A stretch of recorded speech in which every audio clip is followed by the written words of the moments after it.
Hi everyone, it's Sarah, and it's time for my March Rom Com update. First, let's start with since the last time I spoke to you, I think that was probably the end of January, beginning of February. What's been going on? A lot and a little. So at the beginning of the month, I had a market with some friends. We had a blast. Uh, we'll talk about the whole clearing of the throat in a moment. Um, I brought my rom com and my fantasy, and so on one side of me was Rona, who writes as Elena Markham, and she was selling her contemporary small town high heat romance, lovely fairy tale inspired, just mm. And on the other side of me was Allison, who writes as Cameron James, and uh, so it was like, do you wanna kiss them, marry them, or kill them, or kiss kill range, because I had the fantasy with me also. So the 21st Century Austen series did really well. I happen to have brought 3 copies of Sweeten Up Ginny Darcy with me. They sold out. They were the first 3 to sell. So I was very encouraged. And then they were first 3 to sell out. And then I got COVID. 3 days later, had COVID. How everybody didn't get COVID is beyond me, but obviously it wasn't there that I got it. But the response from people was great about the series. This was an event at a local high school, and I was kind of curious what kind of people we would see, especially given the range of books that we had. And we were in this tight alleyway. The high school students were there volunteering to make sure we had a great experience because we were helping them fundraise by doing this. And I think I sold half. I brought more than I usually do because we had been told ahead of time that they had been able to do so much promotion for this, and it did not disappoint. I sold about, I don't think I sold as many. The fantasy and horror didn't do as well, but mostly because my attention was on the romance, and the romance covers talk to these high school students so much. And it made me realize that I think I need to do a little more talking to older high school students and younger college students about this series because it really seemed to connect with them. And I do tend to write to the age group that I was at when I was dealing with a lot of the issues that our modern women have in those books. So I did phenomenally well. Pre-order on Sweeten Up Ginny Darcy was really good. I tried a couple things leading up to it. One, I put the entire series wide, and we've talked about this before. There's this idea of in Amazon, if you're in Kindle Unlimited, where any reader can check out the book at any point in time, and I get paid by page read. But if I do that, the ebook can't be anywhere else. I wanted to move to a wider platform. I wanted it in Barnes & Noble, Kobo, in libraries. It breaks my heart that if I'm in Kindle Unlimited, I can't have my ebook on library platforms. Like Amazon, I am a librarian. That just like guts me. So I did a few years with Kindle Unlimited. This is an experiment. It's a 1-year minimum experiment, maybe 2. Just to see if we can get more traction on these books with them going wide. This month is sort of a wash on data because of what I'm going to tell you. So I got it out on all these platforms, still dealing with the paperback issues, unfortunately, but it's wide, and it was getting some attention. Libraries were picking it up. The Hoopla app. If you use Hoopla from your local library, they have it available for you to get. I've never used Hoopla for books, so I use Libby. So if you have information about Hoopla, if your library uses it, please let me know. Tell me like what goes into getting a copy of it. Do you have to request it? Is it already there? Like what goes on? I'm very curious. But Hoopla, a lot of Hoopla pickups on these books, and then Amazon made decisions. So we call it the Amazon giveth, the Amazon taketh away. You don't know why Amazon does what it does. It doesn't give you any data about your visibility, your reach, the source of the traffic that you're getting, nothing. Which breaks my heart because this is on YouTube, which tells you everything, gives you all the data. I love it. But Amazon gives you nothing. And I had made the books wide, was seeing a nice spike because I made Modern Persuasion permanently free across every platform. So go download Modern Persuasion now if you haven't before. This is not a giveaway. This is not a stuff you're in Kindle day. This is not a limited time. This is permanently free for you to read. And I was seeing some solid downloads in the under 100 every day, but this was respectable. And then it shot up and I had 4,000 downloads in one day. And I cannot figure out anything why. I did my due diligence as best I could because it's Amazon. Amazon just makes decisions. So I searched Book Talk, I searched BookTube, Bookstagram, Facebook, just to see if there was any reference to somebody having done a review of the book, mentioned it. Nothing that I can find. Still, the best guess is that Amazon just decided to bump it in people's attention. So a couple things happened as a result. One, my main category for these books is just literature pastiche and adaptations. All the Jane Austen fan fiction seems to be in the pastiche adaptations category. I love it. But I got back to number one on it. And I've been number one in this category before because every time there's a book blast, a Stuff Your Kindle Day, a Stuff Your e-reader day, it shoots up.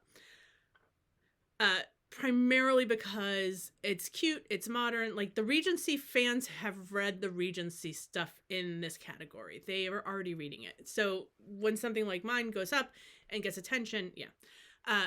But there's two other categories. There's romantic comedies and new adult, romance new adult, which means college age. And it was number one in those. Both of them. All three categories, number one. 4,000 downloads. But then in the entire Kindle ebook store for free books, I was in the top 5, which meant I was what you call below the fold, above the fold. Like you could see my book without scrolling very far. So it's sort of this like, as it raised in other categories, it got more visibility in others, and Amazon kept pushing it, probably in other readers like you, like when you're looking at a book and it suggests other books, kind of like that. I didn't pay for advertising, but then it quickly dropped the next day. It was like it never happened. Why? Because Amazon giveth and Amazon taketh away. We have no idea. Nobody knows. And I was telling a few friends, it's really frustrating. And every time another friend tells me about this very same experience, I feel their pain. And now I feel it ever so more because I love data. I love having data. I like to know why things happen, and data is the key to that. And not having that data is exactly the reason why I left Kindle Unlimited, why I'm trying to wrench Amazon's fingers from my books and my platform. So, other books sold as a result. So the other books Pride, Prejudice, and Pledging was the one that bumped up the most because of it. It also got pretty high in the pastiche adaptations list, but that's not a free book. So it's a trickle-down economy when it comes to what we call our read-through. When you have a series of more than a couple books, you can track how many people read through the series as best as you can by the number of copies that are sold, because very few people will come in at book 3 and just start. They're gonna go back to book 1, get book 1. And I was discussing why this month is pretty much a wash with data, even though I have this really big spike for Modern Persuasion and everything else is really low. I can't even expect a 1% read through from a free giveaway. Why? because we take the free things and then we just let them sit on our Kindles till we're bored or till it piques our interest. I'm already fighting massive to be read lists if they don't read the first book because they've downloaded and they're moving on to the next book, then I can't expect the read through. So what I am looking at also is an increase in reviews to see if there's any read through on the books, even though they're not in Kindle Unlimited anymore. If you are a Kindle Unlimited member, you cannot grab them for your library. But if you did before they were removed, you can continue reading them. And I'm watching to see what those numbers are. So I'm looking at a bunch of data. So what I've noticed is Modern Persuasion has, I think now over 170 reviews. This is like almost doubled what it had 6 months ago. That's very exciting. And it's raising in strength of reviews. So it went from 3.7 or 3.8 to 4.0 on Amazon. Pride, Prejudice, and Pledging's reviews are raising, and the other ones are as well. And I'm not looking at any reviews to Sweeten Up Ginny Darcy at the moment. Just because it's too early, and I will read the reviews, and my ego does not do well. Any little criticism, and there is always one in the first review, and my ego is like, well, they're just wrong. And then I rant about it for years. Ask me about Too Modern. So where are we in things? Sweeten Up Ginny Darcy is out. It came out on Valentine's Day. And I had, instead of hosting a release party, because it's book 6 in a series, nobody cares. I mean, people care, but not for a book release party kind of care. So I partnered with my local bookstore, Lala, who, I love them.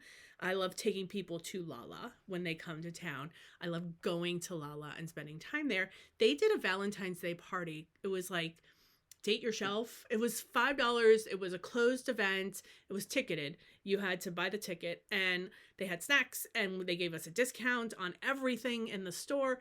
Yes. And I budgeted money for this very event. But Rona and I were the only 2 authors there. So we talked to readers, and when we saw them sort of hovering around the romance shelf, we talked about our books, and I went over to the fantasy, and I talked to people with fantasy about my books. So I think I sold 5 books, one of which was Sweeten Up Ginny Darcy, because again, people don't just want to pick it up if there's a whole series to read. I was quite shocked at the event that I did sell out of, but it's a really cute cover. It's about candy making. It really does speak to people so very well. So it was a really strong first half of the month. And then I just sort of gave myself some time off. I really needed it, especially after COVID. I'm still in the sinus cold phase of the recovery, but it's beginning to warm up here. I'm getting out again, doing things. But I did a lot of background, behind the scenes stuff. There's a couple things that will be coming on updated ebook editions. There will be content notes or content warnings where I will sort of give you a sense of the tropes to expect, the trauma that might be coming if you can be triggered by traumatic things like in Love and War in Woodhouse Hall. I'm going to do better letting people anticipate that Eric's going to attack Amelia. I mean, we can't forget it. And in Unraveling Carrie Woodhouse, the Bard is going to be hyper aggressive. But also it gives me a chance to be a little tongue-in-cheek with some of the silly things in the books. Carrie's a know-it-all. Carrie wants to do good, but she will continue to put her foot in it. So those are coming. I am going to be recording, and I did this for Modern Persuasion already. It's up on the YouTube channel. You can find it. Sort of an audio annotation and commentary about the book. I'm going to be doing that for the rest of the series. I really like doing it. I've been going through, especially as I edited the some of the books this past winter. I was thinking about, I remember when that happened, and I was inspired by this. So I was taking notes at the same time. And then the big thing is, I am finishing up a short story. It's called Hanukkah Hibachi. It is Persuasion inspired holiday story. Last year I was invited to participate in a holiday anthology of Jane Austen fan fiction authors.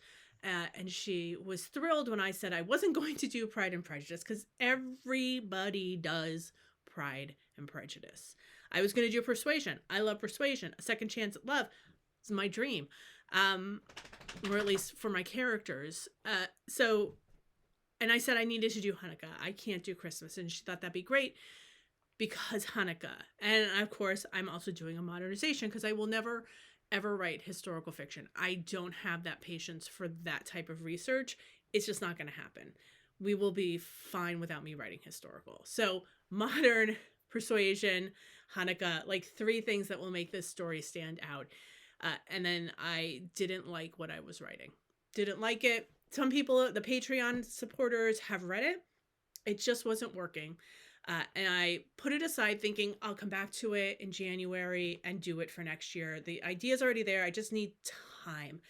And then I went to hibachi for Christmas, which is some friends and I have this tradition. We go and we do hibachi on Christmas Eve because Jews do Chinese food. They are not Jewish. They just aren't with their families. So I bring them into my little tradition and I love it. And I realize Hanukkah, hibachi, this would be such a cute little romance. And I had this little, like, the idea, the germ idea was, the volcano, the onion volcano. And I was like, what if there were 8 in a row for the menorah?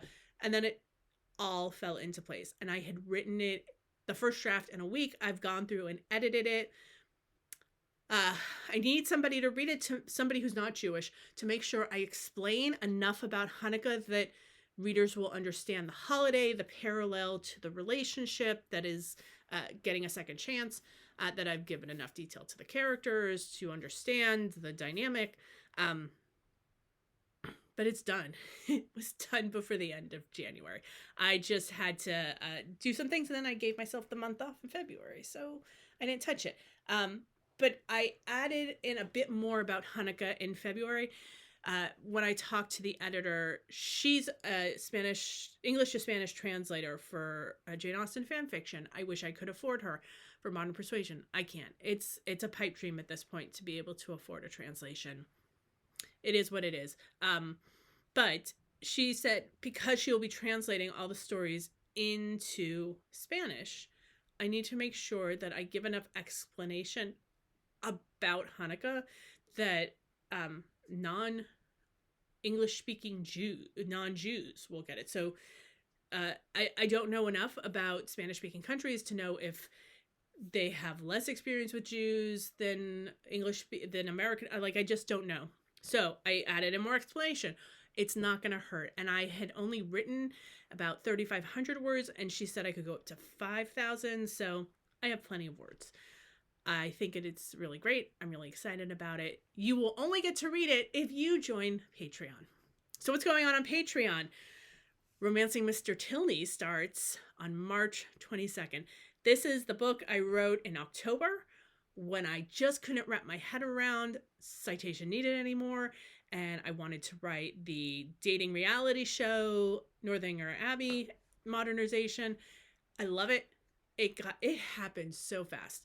I think when I recorded my last video in January, it was with my editor. She and I had some back and forth about it.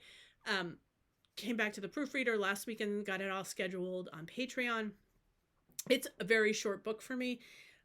It's only about 16 chapters. First 3 chapters will be free on the 22nd. They're going up right away. All 3. So if you want to preview Romancing Mr. Tilney, it is a gender swap of Northanger Abbey. So we are following, even though his name is, even though Oscar Tilney is our Catherine Morland, Hannah Thornton from Love from Northanger Park's Katie is our Henry Tilney. So it's Oscar Tilney, because that's who she is romancing. So it's Northanger Abbey. It's a gender swap. So we're sort of in the Henry Tilney character's head. Why does she get sent away? He's the flirtation that has no expectation for anything more. But this is a dating reality show, so it's a little different. There are some terrible men in the mix. I got to explore some of the most obnoxious men I've ever dated and that my friends have dated, and that Am I the Asshole on Reddit. Like, I just got to have tons of fun with the terrible men. And the tagline is, this isn't going to pass the Bechdel test. Uh, Wikipedia for the Bechdel test. So they just talk about men. That's all. There are many women. They talk to each other. All they talk about is men because it's a dating reality show. So it hurt my heart to not pass the Bechdel test, but it's not a sign of quality. It's just a sign of inclusion. And I write fiction for women. So I think by nature, it should, in some ways, pass the Bechdel test. So that starts on the 22nd of March. We are wrapping up the Jorge chapters for Sweeten Up Jenny Darcy's abandoned first draft content. Yeah, there is a reason he got cut, and he is getting redeemed. He is getting redeemed. Now, if you are not on TikTok, I believe it's happening on Instagram now. There is an account. Her name is Risa Tisa, and she is doing the Who Did I Marry series. It is 50 parts, 10 minutes each, where she talks about her ex-husband, who is a pathological liar, not compulsive, pathological, narcissist, manipulating, like all of it. They got married. They got together right before COVID started. This definitely seemed to have an impact on how quickly that relationship progressed. It is, as someone who has dated terrible men and given up any plans I had as a child to get married and have kids, because I knew that wasn't going to be my life. Not only did I not want it, but I did not ever find anybody who could convince me that I should want marriage and kids. To hear her talk about this experience she had is just utterly heartbreaking. But it also inspired. And I knew I had a stronger sense of how Jorge needs to be redeemed. And who is going to be the partner that gets him there. And how often he's going to mess that up again, because he is Jorge. But did you see Pedro Pascal at the Screen Actors Guild Awards? If not, Google that. That man looked like Mr. Darcy. And I can't keep Jorge as the villain when Pedro Pascal inspired him. I can't. I need to make him a romantic hero now. I just simply... And I can't recycle my look, my man, into a new character. Like, you can't do that. He is Jorge. And I was explaining to Rona, Jorge was conceived as a character when Game of Thrones was on, and Pedro Pascal was, of course, a Martell. And making him a villain, he leaned into morally gray so beautifully in Game of Thrones that I wanted to have fun with him in Pride, Prejudice, and Pledging. And I did. And I adore how terrible of a person he is in Pride, Prejudice, and Pledging. Now I want to give him his happily ever after and make him a better person. Because he wants to be a better person, not because I'm going to force it. So there's a lot of work to do. The spin-off series will conclude with his happily ever after. And the inspiration hit at just the right moment, as these things typically do. I'm still struggling with citation needed, but I made some really big decisions, and I was struggling. With one character, well, many characters, but one character has been sort of like, I've been unable to get over her. It's Lois Fairfax. So if you know her, you remember her from Love and War in Woodhouse Hall. She sort of becomes Amelia's mentor. She really pushes Amelia. She doesn't seem to be an ally until the very end, where she was like, here's why I have to do what I do. And then for Carrie, she's sort of just like there on the outskirts. She's not an equal. She's sort of on the outside, but they're collaborators. She brings out the best in Carrie specifically.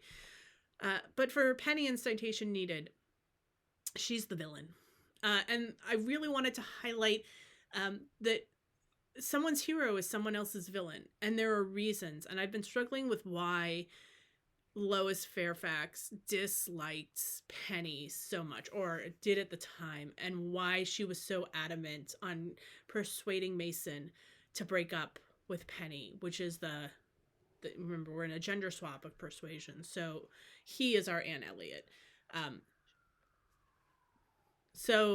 This really helped me figure out why, this brainstorm. And then, of course, all the other characters and their stories started falling into place. I think the series is going to revolve around the knitting table at Carrie's store, the stash. What happens at the table stays at the table is going to be sort of tagline for the entire series. So they're going to share their worst romantic stories. And this is women from a variety of ages, variety of backgrounds, a variety of relationships. There's going to be men who come in, straight men, gay men, non-gender conforming people. It's going to be a nice variety showcase where we can see that relationship. My take on relationships is, it's not I'm with a man or I'm with a woman. It's I'm with my right partner. Because a terrible relationship is a terrible relationship, regardless of gender identity. A terrible partner is a terrible partner, no matter what pronoun they use or how they identify. This is how people interact with each other. So these relationship problems, these relationship sins, are not limited to cisgender heterosexual relationships. And I really want to explore that in the knitting series. So we'll have characters from different age groups in different stages of romantic journeys. There will be there's a widow who's really fine without a partner, but her children want her to have someone to have adventures with. There will be a couple renewing their commitment to each other after years of sort of living diverse and disparate lives, because they're both professionals and had no kids at home to have to coordinate for. There will be our traumatized, deeply, deeply traumatized. There will be someone who left home. There will be a former trad wife who, my feminism's going to come through, obviously. But there will be a woman who wanted to be a stay-at-home mom and made it work. I mean, there's going to be these different things. So I'm really excited about that. The ideas are coming. And taking February off was what I needed to really recharge my idea factory, my brain, which never really shuts off. It was chugging along really slowly and coughing the entire way and sneezing at the same time. So it got COVID and now it is better. So what does March have ahead of me other than the launch of Romancing Mr. Tilney on Patreon, which is where it will be for a little over a year. That will not come out until about August 2025. So if you are not on Patreon yet, get on the Patreon if you want to read this book with us. There's more there than just the book. Depending on your tier, there's a book club. We're going to have books that are not just Sarah's. We're going to have, I think, some live streams in the summer with some of the authors who might be donating copies of their books to the book club. There will probably be a movie club where we talk about my favorite romance movies while we watch my favorite romance movies. If I can figure out how to do a watch at the same time kind of thing, we will. There are short stories. There are behind the scenes. The top tier, the superfan tier, is going to be reading Citation Needed's abandoned draft details. They will actually get to read chapters. They will see what I was thinking and why something wasn't working. And when they see the change, they'll understand what was changed. So if you really want to see Citation Needed and its early form, this is where you can do that. There's going to be the reader tier, the first tier, the $3 tier is going to be reading last year's short stories that were given to the fan and super fan tier so that you guys can read what they got to read, because there were some fun things in there. And as this grows, we will be unlocking additional content. So I'm trying to get 10 more people to join us at one of the tiers. There are 4 tiers. One is the $1 tier. That is just supporter. You get every other month, you get another free ebook. That's very likely just mine, but if it's a month where an author has graciously given us access to for free to their book for the book club, it will be that book. That's what you get. You get a free book, my thanks, and the end. The second tier is the $3 tier. That's the reader tier. You get to read the chapters. So there'll be one chapter a month, and then the 2 weeks later, so it's the second, and then the second Friday, and then the fourth Friday will be sort of a annotated commentary question kind of post where I tell you what I was thinking and the decisions I made and what inspired me, what you should know. I'll ask you questions about what you think. Is there a character? Sorry, it is Thursday night. Is there a character you want to read more about in a short story? What's piqued your interest, kind of things, like what's going on. And we'll talk about the book. Like, we're going to have a conversation about the book, not just you reading the chapters and leaving some comments. I'm going to try a little bit more engagement. I'm really excited about that. So that's the $3 reader tier. And with all of these tiers, remember, you do get the free ebook at the end of when it gets published, you get the free ebook. The fan tier gets, and then the reader tier also will get last year's short stories. Reader tier gets new short stories in addition to all of that. And I think that's probably where the movie club's gonna come in.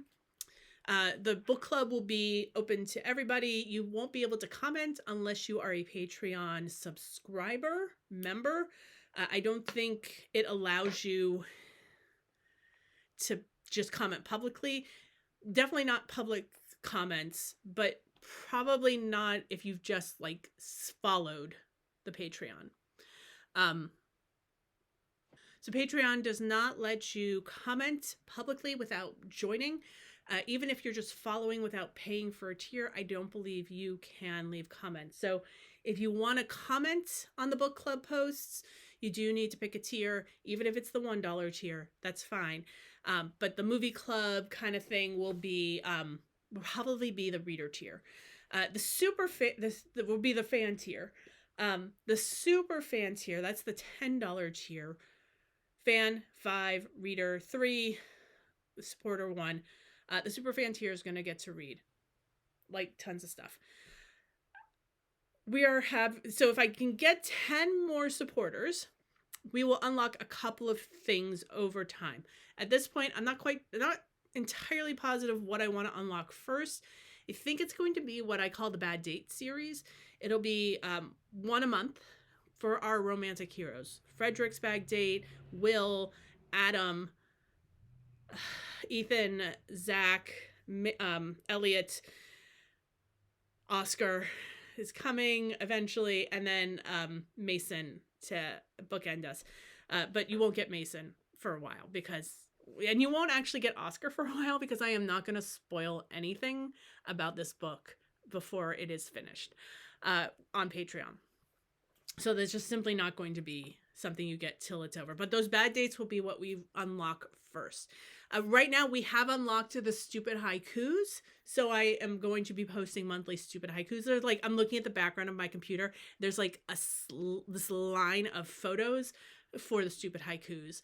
I'm really excited to use because I have so many photos for stupid haikus, and I just got out of the making of them. We're going back to them. So I think the bad dates will be unlocked next. There'll also be AI audiobooks that we will unlock with every 10 more subscribers and supporters, we'll unlock something else. So AI audiobooks after the bad dates, human narrators after the AI. There will be an AI Sweeten Up Ginny Darcy. I think that will be the first AI one I make because Unraveling Carrie Woodhouse does already have the AI. And those will be free for everybody on YouTube as well as the Patreon supporters. So I have this long list of things that will get unlocked if we reach certain subscriber numbers. So consider joining us on Patreon. What is going to be happening in March after that? Mostly working on citation needed, finishing up the Hanukkah Hibachi, and writing and outlining at the very least some short stories that I didn't get to last April. So April is Camp National Novel Writing Month. I will be participating again this year, but I will be fantasy focused. So uh, my plan is, if I can, the TLDR, because you are not the fantasy readers, if I can finish the first draft of what I started in November and edit the first part of it, I will also be working on some short stories.